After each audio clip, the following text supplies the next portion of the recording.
Hey everybody, welcome back to No Jumper News. It's Adam22 here with your man AD. Let's get right into these stories.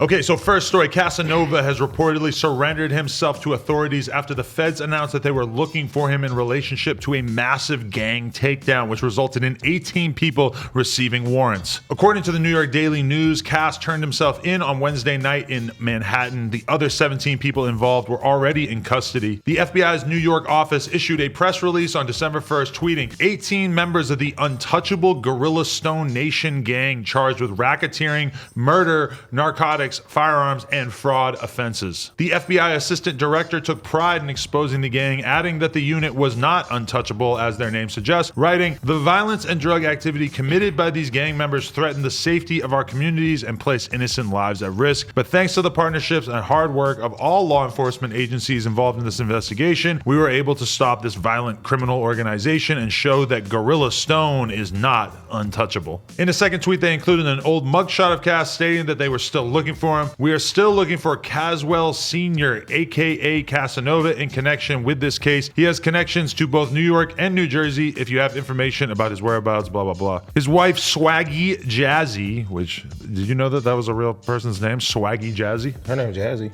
Swaggy Jazzy posted a video to her Instagram sharing the moment before Cass surrendered himself to authorities. In the caption, she asked fans not to believe everything you see, stating he was innocent until proven guilty, adding, "We're gonna fight for his freedom. If convicted, Casanova is facing up to life in prison." Next story. Less than 24 hours after the FBI revealed that they were looking for Casanova, the Chicago Tribune reported G Herbo was named in a federal fraud case alleging he, his music promoter, and other members of his crew used stolen identifications to charge more than $1 million worth of exotic services over a 4-year period. G Herbo has surrendered himself to the authorities. Thursday morning in LA, federal law enforcement sources confirmed with TMZ that he's being charged with 1 count of conspiracy to commit wire fraud and 2 counts of aiding and abetting aggravated identity theft. The feds claim G Herbo specifically conspired to get a private villa in Jamaica back in July 2017 by contacting music promoter Antonio Strong to arrange it, providing a stolen credit card to pay. They also allege G Herbo and his promoter conspired to use an alias and a stolen credit card to buy 2 designer puppies from a luxury pet store. This news comes just days after G Herbo was named on Forbes 30 under 30 musicians list. The publication praised him for his recent music success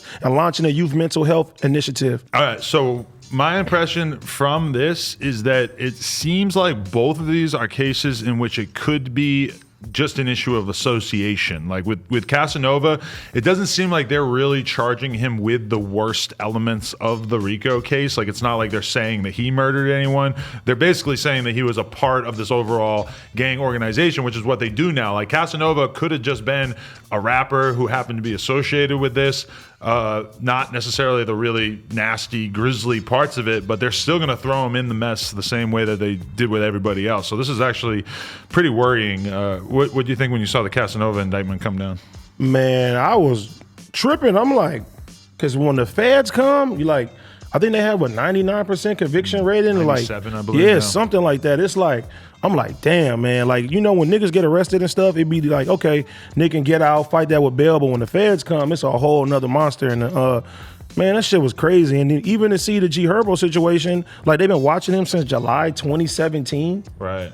Like, they really, right now on rappers, like, they're preying on your downfall.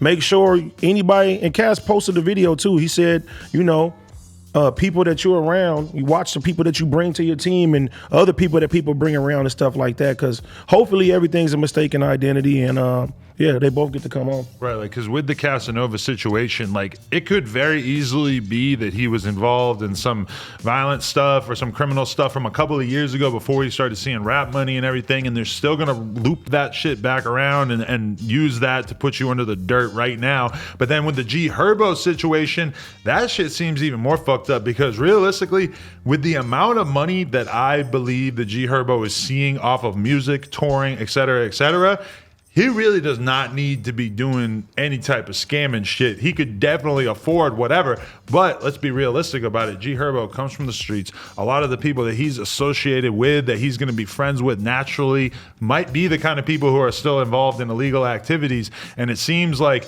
yeah, maybe he knew that some of his friends were scammers, but for me, like, from my perspective, if you were a scammer, which I don't know, maybe you are, it's not like I'm gonna stop hanging out with you because of that. And if you come through with some pizzas one day and like, hey Adam, here's a bag of weed, and it turns out that you bought that shit with scamming proceeds, it's kind of like, what the fuck do I care? Like, yeah, that's my friend.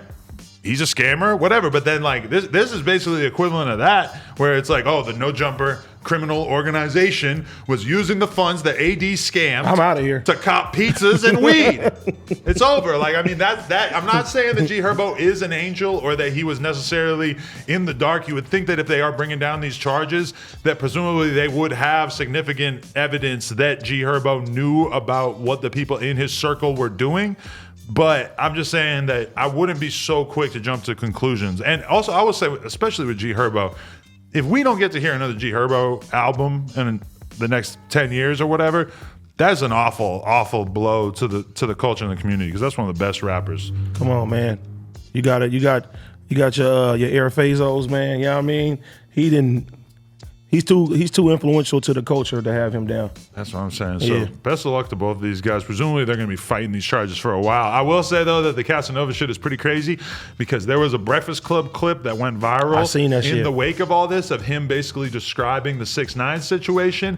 And I will say that he made it pretty fucking clear that he's not going to be snitching or telling. So it Cass seems ain't like about to say this shit. situation, we're going to see what actually happens when a rapper keeps his mouth shut. He doesn't know nothing, and he's not gonna say nothing. We're gonna see what happens when a rapper keeps his mouth shut, and we're gonna see if everybody else who was associated with him has it in them to not go the Daniel Hernandez route. Yes. Hey, free both of those guys. Okay, YouTube, here's what you do. Like, comment, subscribe, and hey, maybe even hit the bell. Me and AD, we'll be back soon with more No Jumper News.